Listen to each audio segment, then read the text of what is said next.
Salut à tous, on se retrouve pour l'épisode 3366 du Zap Image. On commence aujourd'hui en ce mercredi 23 juillet avec des anniversaires. Et on peut voir par exemple que Thiago Santos, l'arrière droit de Lille, il fête aujourd'hui ses 23 ans. Ou par exemple, je sais pas, tiens, Valentin Barco, milieu central de l'équipe de Strasbourg, il fête aujourd'hui ses 21 ans. On continue, on va parler maintenant de ce qui s'est passé hier soir. Et hier soir, il y avait la première demi-finale de l'Euro féminin. C'était entre l'Angleterre et l'Italie. Et c'est l'Angleterre qui s'est imposée de 1 et du coup qui se qualifie pour la finale de cet Euro féminin. À noter que les Italiennes, lors de ce match, menaient 1-0. Donc à la 33e minute de jeu, elles ont mené 1-0. Elles menaient quand même jusqu'à la 95e minute de la partie. Il y a toujours 1-0. Elles se sont fait égaliser à la 96e minute de jeu. Il y avait 7 minutes additionnelles. Voilà, elles ont égalisé une minute avant la fin du match. Et du coup, prolongation. Et à la 119e minute de jeu, juste avant la séance des tirs au but, donc une minute avant, de nouveau l'Angleterre a marqué un but et du coup se sont imposés 2-1 et du coup élimine cette équipe de l'Italie. Donc voici les statistiques. Bon après c'est une qualification quand même logique, des Anglaises qui ont beaucoup plus montré que les Italiennes avec plus de tirs cadrés, plus de possession, plus de tout pour les Anglaises face à l'Italie. Et du coup encore une finale pour les Anglaises. N'oubliez pas que la sélection anglaise féminine avait gagné le dernier Euro. Donc là cette fois-ci elles se retrouvent de nouveau en finale. N'oubliez pas qu'elles étaient dans le groupe de l'équipe de France. Les Françaises avaient battu les Anglaises. Donc les Françaises éliminées dès les quarts de finale, mais elles seront bien en finale de cette compétition. Donc la joueuse du match, c'est Chloé Kelly qui a été élue MVP face à l'Italie. Donc félicitations à elle.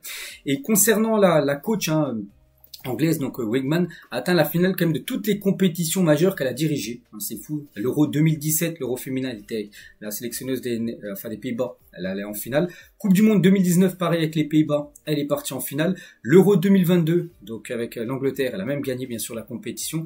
Coupe du Monde 2023, elle a été en finale. Et l'Euro 2025, de nouveau, elle a été en finale. C'était Sarina Weigman, peut-être la meilleure sélectionneuse actuellement au monde. Ce serait bien qu'elle prenne par exemple l'équipe de France.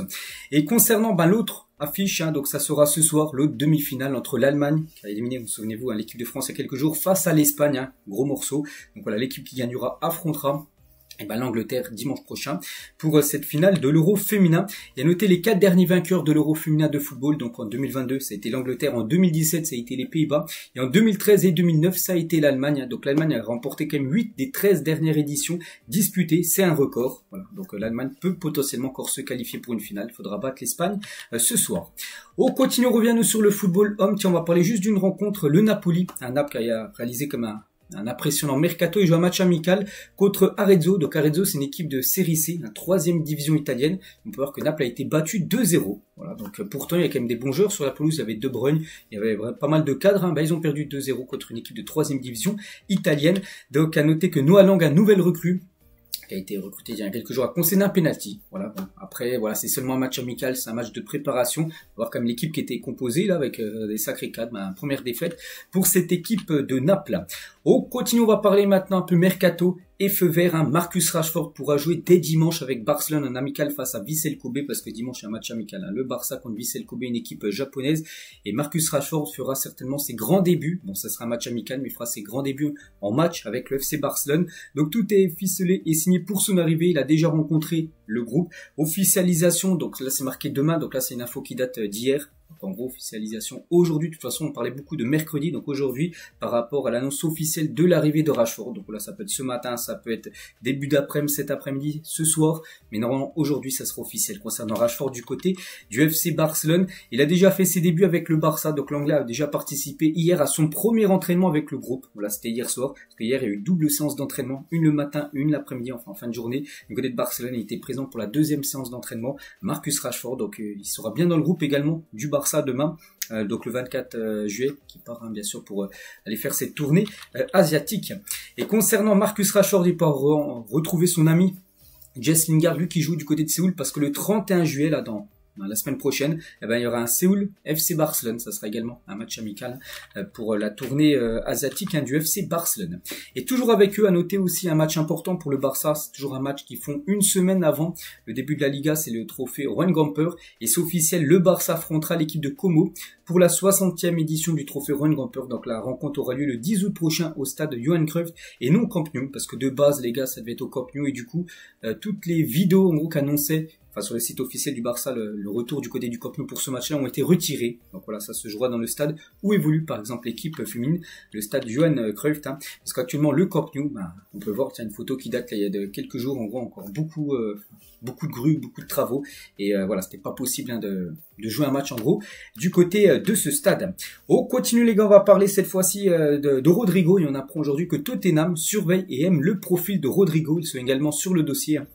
Donc il y a Liverpool, Arsenal, Chelsea, le Bayern Munich. Il doit encore discuter de son avenir avec Xabi Alonso et le Real Madrid. Donc voilà, toutes les équipes intéressées. On apprend aujourd'hui que Tottenham rentre dans la course pour s'offrir Rodrigo. Mais surtout, je pense qu'il y a bien une équipe qui a peut-être le plus de chances de recruter Rodrigo. Ça reste comme Liverpool.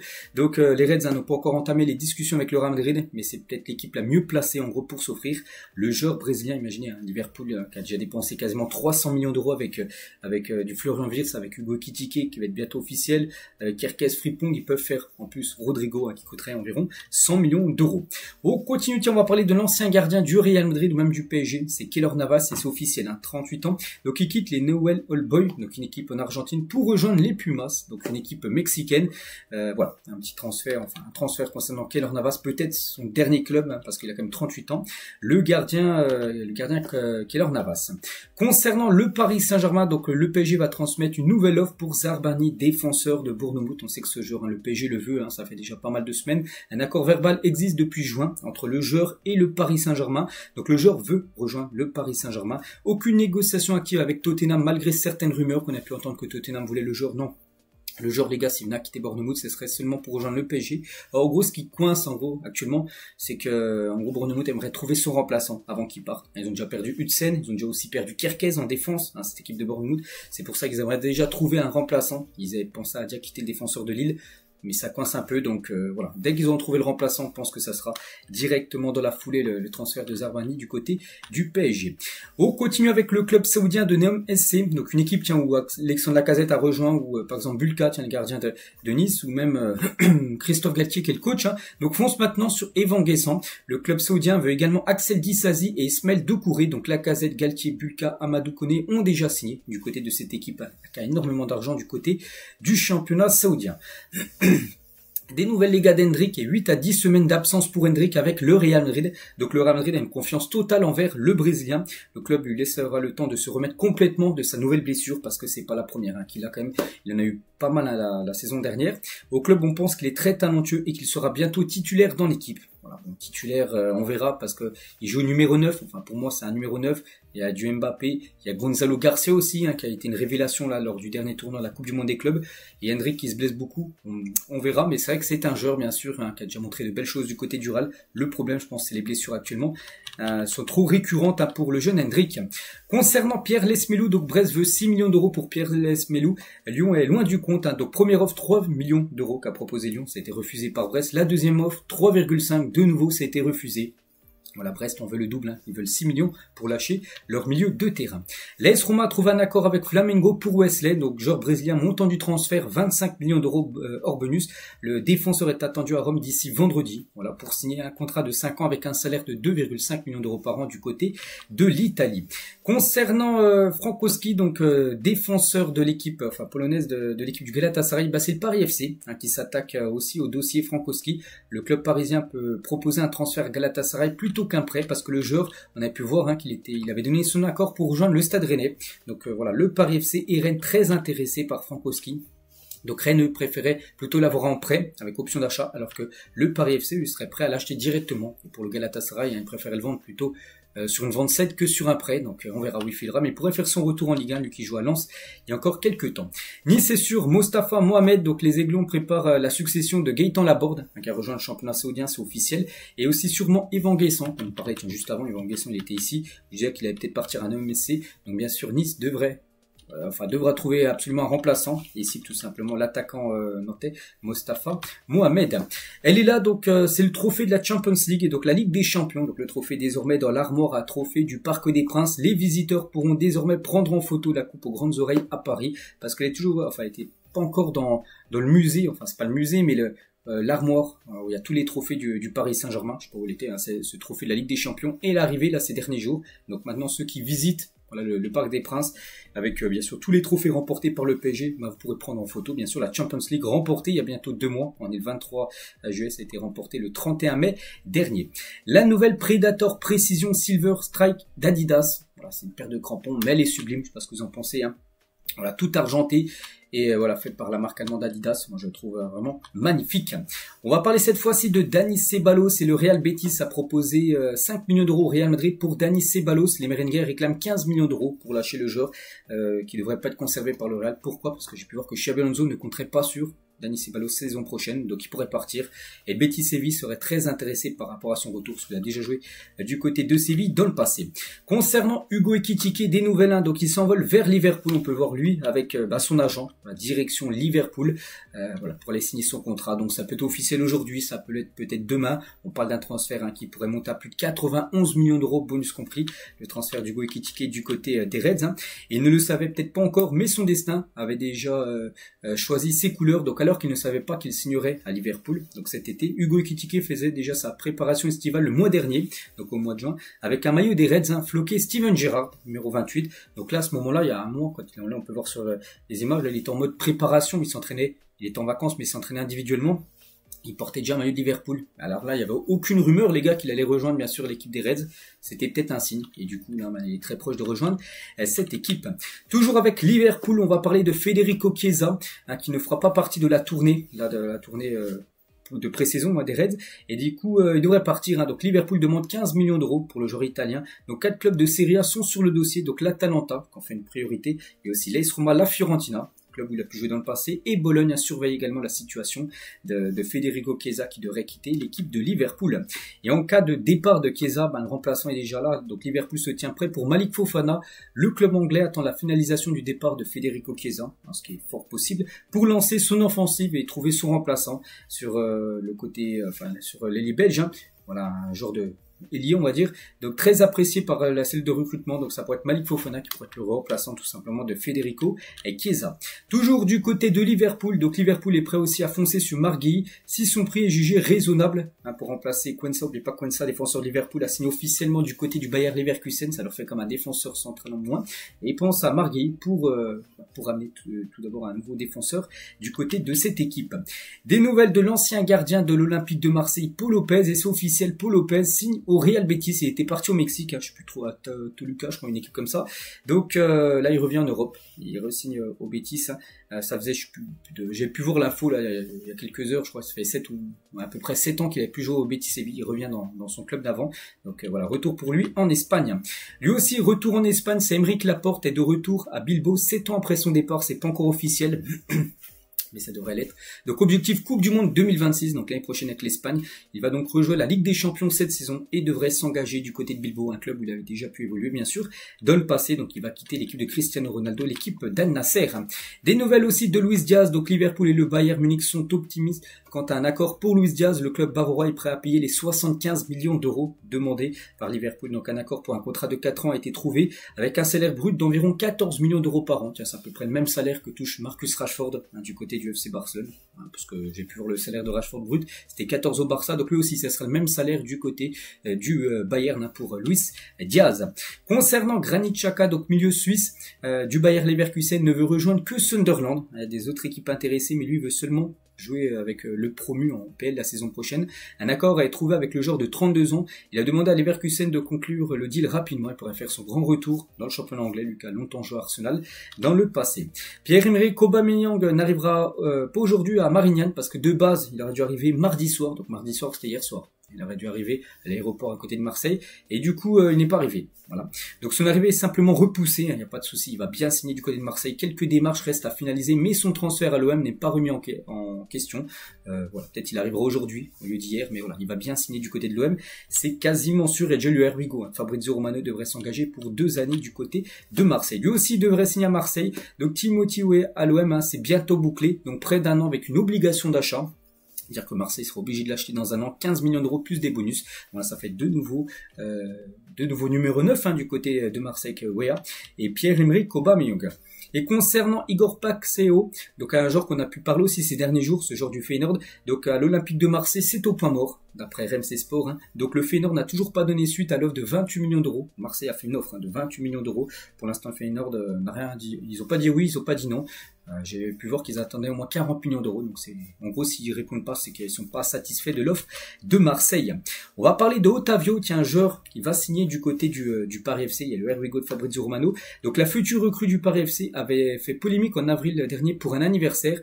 Donc les joueurs du FC Porto avaient un couvre-feu fixe à 23h, mais il avait été fêté son anniversaire jusqu'à 4h du matin. Il n'a pas respecté les règles. Donc le club est en pleine crise de résultats et avait sanctionné 7 fêtards. Donc Otavio faisait partie avec OP d'une lourde amende, d'une privation d'un match et d'une obligation de s'entraîner 2 fois par jour. Voilà, concernant ce joueur qui va débarquer du côté du Paris FC. Bon, après, il voulait absolument fêter son anniversaire, mais voilà, il pouvait fêter son anniversaire jusqu'à 23h, parce que les résultats n'étaient pas bons il y a quelques temps du côté de Porto. Donc voilà, ce joueur va débarquer là dans les prochaines heures, prochains jours du côté du club parisien du Paris FC. Concernant Richarlison, donc milieu colombien de Palmeiras qui était ciblé par l'équipe de l'AS Roma, donc c'est fait, il arrive à Lisbonne. De la journée, tu as dit, tu as fait la paix avec Otamendi parce qu'il y a quelques semaines, il y avait eu un Argentine Colombie, Otamendi s'est embrouillé avec Richarlison et les deux maintenant vont jouer ensemble du côté du Benfica. Richarlison, il a dit maintenant on va gagner des titres ensemble, voilà. Donc l'embrouille entre les deux fait partie du passé désormais parce qu'il est bien arrivé. On peut le voir, écharpe au cou, écharpe du Benfica. Donc voilà, il va quitter Palmeiras. Et maintenant, on peut même dire c'est officiel parce que voilà, regardez, officiel, Richarlison s'engage avec le Benfica. Montant du transfert, 27 millions d'euros que vient de débourser le Benfica pour s'offrir le milieu colombien. Montant de la clause libératoire, 100 millions d'euros. Donc il a signé pour les 5 prochaines années du côté du Benfica. Il évoluera, comme je l'ai dit, avec Otamendi, où les deux s'étaient embrouillés il y a quelques semaines en sélection. Des nouvelles aussi, il y a de Marco Verratti rachète 50% de Pescara, son club formateur, et rejoint l'organigramme afin d'aider à la reconstruction du club. Voilà, cette équipe de Pescara, c'était son club avant de rejoindre le Paris Saint-Germain. C'était en 2012 où personne ne le connaissait. Puis après, il est devenu une légende au Paris Saint-Germain. Donc il rachète 50% voilà, de son club formateur, Marco Verratti. Une info officielle, c'est Quentin Merlin. Il quitte l'Olympique de Marseille et signe à Rennes. Encore un ancien Nantais qui signe du côté de Rennes parce qu'on avait parlé il y a quelques jours. Valentin Rongier, pareil, ancien Nantais qui avait signé à Marseille. Il va du côté de Rennes. Bah, c'est la même chose, les gars, pour Quentin Merlin. Donc, voilà, Merlin jusqu'en 2029, Rongier jusqu'en 2028. À noter que les deux ont coûté 22,5 millions d'euros à Rennes. Voilà, pour faire rêver ces deux joueurs, deux anciens Nantais. C'est un club comme rival, on peut dire, du stade rennais.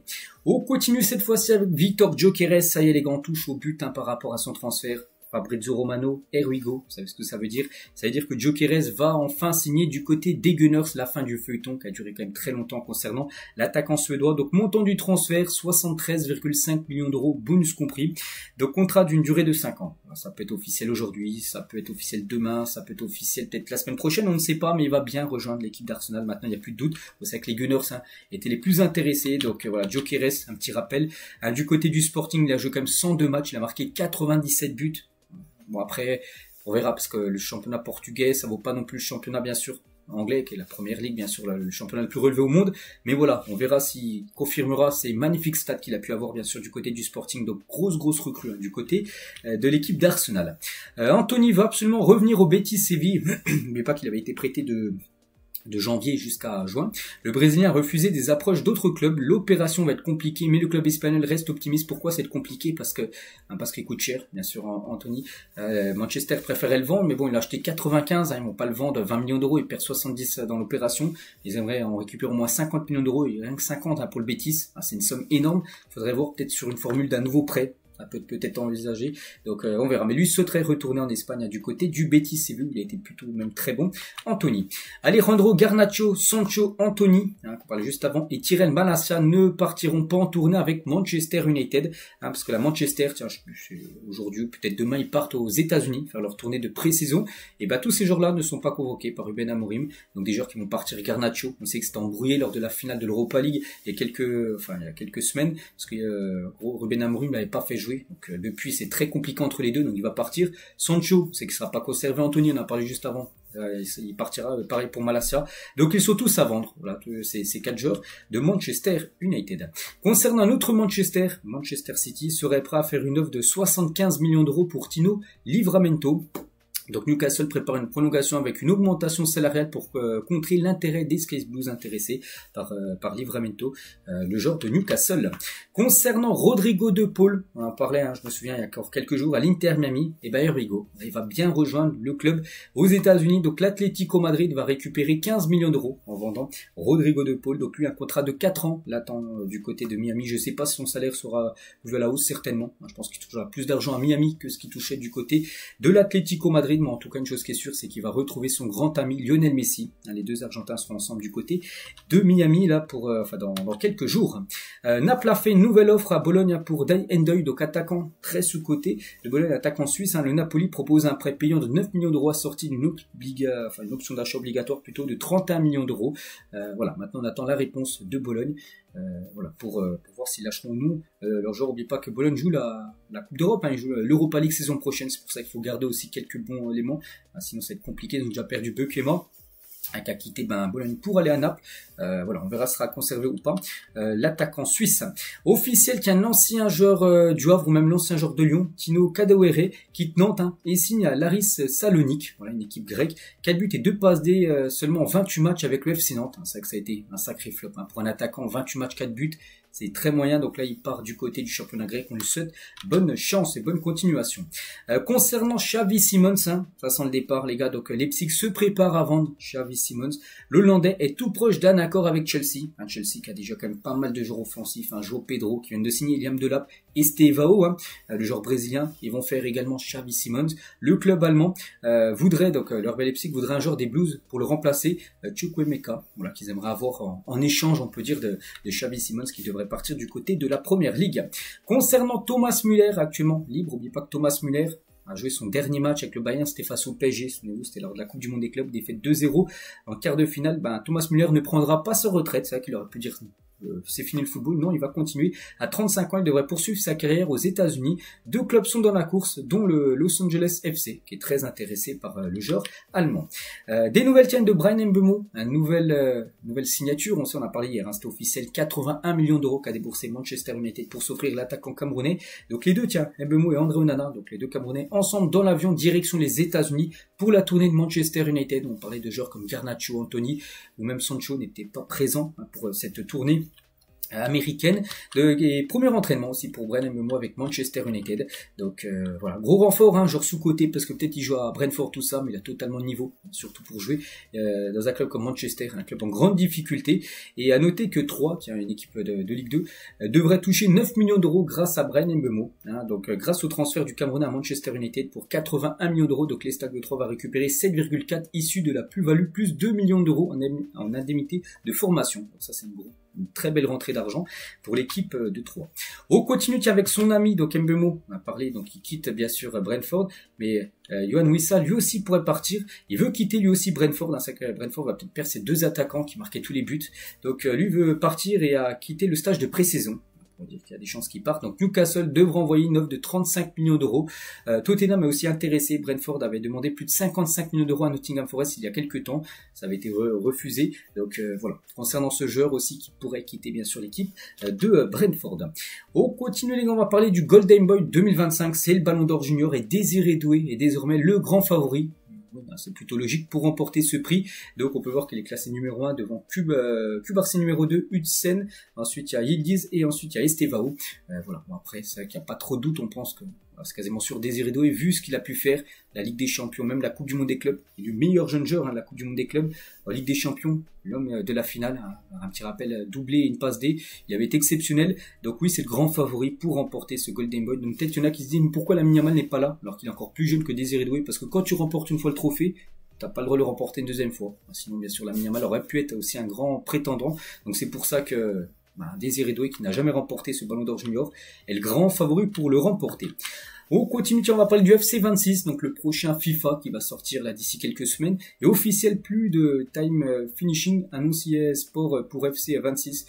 Bon, moi c'est vrai que je joue plus trop à FIFA ces derniers temps, mais je sais que c'était en gros tu tirais fort, voilà, c'était une grosse puissance de frappe et en gros ça sera annulé pour le prochain FIFA.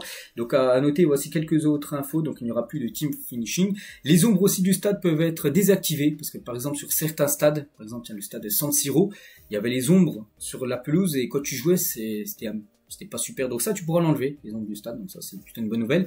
Il y aura aussi un mode de jeu authentique et un autre compétitif. Et les trivelas seront moins efficaces. Voilà, quelques infos concernant le prochain FIFA qui sortira normalement. Je crois que c'est fin septembre, hein, comme d'habitude. Ça sort dans cette période-là, les FIFA. Officiel, Francisco Conceição dit oui à la Juventus pour 34 millions d'euros. Donc l'ailier portugais quitte officiellement Porto et s'engage définitivement avec la vieille dame. Il avait été prêté saison dernière du côté de la Juve. Il y avait une option d'achat et du coup voilà, c'est fait. Donc il quitte Porto direction la Juve pour 34 millions d'euros.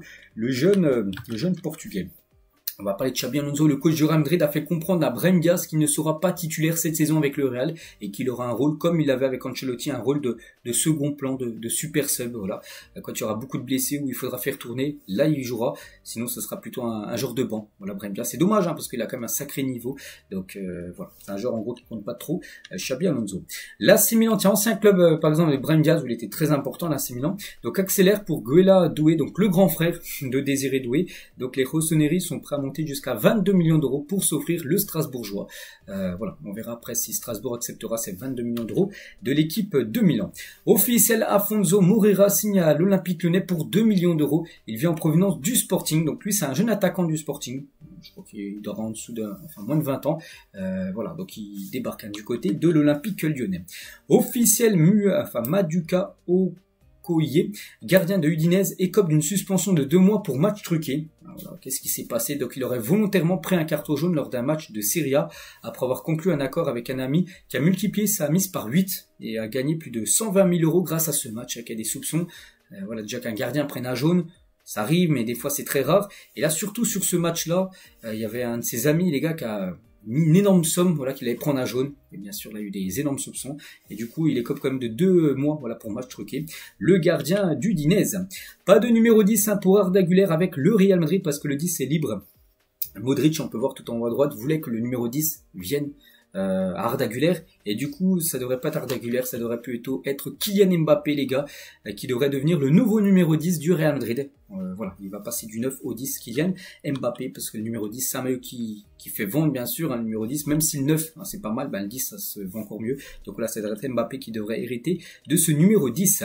Des nouvelles, tiens, de Félix, Chelsea réclame 50 millions d'euros pour Félix. Quel club serait capable de mettre cette somme pour s'attacher les services de l'attaquant portugais? Je pense qu'il n'y en a pas beaucoup d'équipes. Je pense que le mieux pour lui, ce serait essayer de trouver un accord pour un prêt du côté du Benfica, un club formateur, club où il a été une révélation mondiale. Voilà, parce qu'on sait que depuis ça a été compliqué. N'oubliez pas que l'Atlético l'avait vendu quand même 127, l'Atlético l'avait plutôt acheté 127 millions d'euros à l'équipe du Benfica. Concernant un autre joueur de Chelsea, c'est Raheem Sterling, qui a été prêté à Arsenal la saison dernière où il a très peu joué. Donc Chelsea demande au moins 23 millions d'euros pour Sterling. Donc la Juventus et le Bayer Leverkusen ont déjà manifesté un intérêt, voilà, pour le joueur anglais qui est quand même en grande difficulté comme depuis quelques années depuis son départ de Manchester City. L'Atlético de Madrid et Marc Pubil, here we go, donc accord trouvé avec Almeria. Tous les documents sont signés, contrat de 5 ans pour l'arrière droit de cette équipe d'Almeria qui devrait débarquer du côté de l'Atlético Madrid. Alexander Isak réclame un nouveau contrat d'environ 17 millions d'euros par an à Newcastle, parce qu'on sait qu'il y a des chances qu'il parte, Isak, peut-être du côté d'Al Hilal, mais il a dit il peut rester bien sûr du côté de Newcastle, mais il demanderait bien sûr un énorme salaire, voilà, de plus de 17 millions d'euros par an pour rester du côté des Magpies. Des nouvelles de Jules Koundé qui prend du temps avec les supporters du Barça, mais pas que l'entraînement a repris là déjà depuis une dizaine de jours du côté du FC Barcelone. Il est resté quand même plus de 10 minutes avec eux pour signer des autographes et prendre des photos. Jules Koundé bien sûr, défenseur droit de cette équipe, et le Barça pense être assez fourni au poste de latéral droit où joue Jules Koundé. Donc avec Koundé et aussi Eric Garcia qui peut venir dépanner sur le côté droit. Le club ne tentera donc pas de recruter Denzel Dumfries. Il y avait des rumeurs ces dernières semaines avec une clause qui était abordable pour le Barça. Enfin, je pense que c'est abordable pour eux, mais 25 millions d'euros. Donc Dumfries, c'était pas mal, mais voilà, ils iront pas le chercher parce qu'au pire, t'as Koundé, vraiment s'il est blessé ou il a besoin de souffler, t'as Eric Garcia qui peut dépanner. Sur le côté droit de la défense, à noter que Koundé est aussi ciblé par Manchester City, qui s'intéresse également à Jules Koundé. Donc actuellement, il a un contrat jusqu'en 2027, c'est pour ça que le Barça aimerait prolonger Jules Koundé. Récemment relégué en national, donc l'équipe de Caen, en 3e division française, vient quand même d'atteindre la barre des 7000 abonnés. C'est énorme les gars, 7000 abonnés pour un enfin pour une équipe en 3e division. Voilà, la ferveur, un objectif pour eux, remonter dès la saison prochaine bien sûr en Ligue 2. Everton est en discussion avec la Real Sociedad pour Kubo, qui est ancien joueur du Real Madrid. Et le joueur pourrait débarquer du côté de la Première Ligue, du côté d'Everton, qui est fortement intéressé par le jeune japonais. Des nouvelles cas de Sancho, très proche de la Juventus Turin, on en a parlé, qui devrait quitter Manchester United. N'oubliez pas qu'il avait été prêté à Chelsea, saison dernière, il a pu gagner l'Europa Conference League. Donc il serait proche de la Juve. Le club italien devrait recruter l'anglais pour 17,5 millions d'euros et un contrat de 6 ans. On attendra la clé, donc on verra, ça va se faire ou non. Qui doit être titulaire cette saison dans les buts de Liverpool? Donc il y a toujours Alisson Becker, mais aussi Mamardashvili qui avait signé en 2024, donc il y a un an, mais il avait été prêté une saison de plus dans son club, je crois que c'était Valence où il jouait. Donc là il est arrivé bien sûr du côté de Liverpool. Donc qui sera le numéro 1 la saison prochaine? Donc ça, on verra. Luis Suarez a fait fuir des cambrioleurs de chez lui. Donc c'est pas Luis Suarez de Miami, mais c'est plutôt Luis Suarez qui jouait à Marseille à l'époque. Des malfrats ont tenté de s'introduire dans le domicile de l'ancien Marseillais qui est allé à leur rencontre. Plusieurs voisins l'ont ensuite aidé dans ce qui est devenu une course-poursuite dans le quartier. Les cambrioleurs ont pris la fuite et les autorités ont ouvert une enquête concernant Luis Suarez, l'attaquant colombien. Et on finit aujourd'hui les gars avec un sondage sur ActuFoot. Donc ActuFoot c'est le Twitter français le plus suivi par rapport bien sûr aux infos foot. Et ils ont dit en gros, ils ont fait un petit sondage avec plus de 11 000 votes par rapport à la meilleure équipe, meilleur club de l'histoire, meilleure équipe qui a joué. Et on peut voir par exemple que le Barça 2011, le Barça de Pep Guardiola avec Messi, tout ça, c'est la meilleure équipe en gros d'un club. Ensuite, le Real Madrid 2017, deuxième meilleure équipe. Le PSG de cette année, placé troisième. Après, le Barça 2009. Le Barça 2015, on peut voir City 2023 à la 6e position. Le Manchester de 2008. Le Bayern de 2020 à la 8e position, qui était impressionnant, qui a tout gagné. S'expliquer. Le Real 2014 et le Bayern 2013. Ils ont fait un sondage et pour eux, ça reste comme le Barça 2011, la meilleure équipe de l'histoire du football. Ils ont fait ce sondage-là, il y a eu quand même plus de 11 000 votes. Et voilà, c'est le Barça, comme je dis, qui a remporté, avec le plus de suffrages, bien sûr, a remporté ce prix. Donc voilà ce qu'il y a à dire aujourd'hui. J'espère que ça vous a plu. Donc nous, on se retrouve demain, jeudi, pour le prochain numéro. Je vous souhaite une bonne journée et à demain.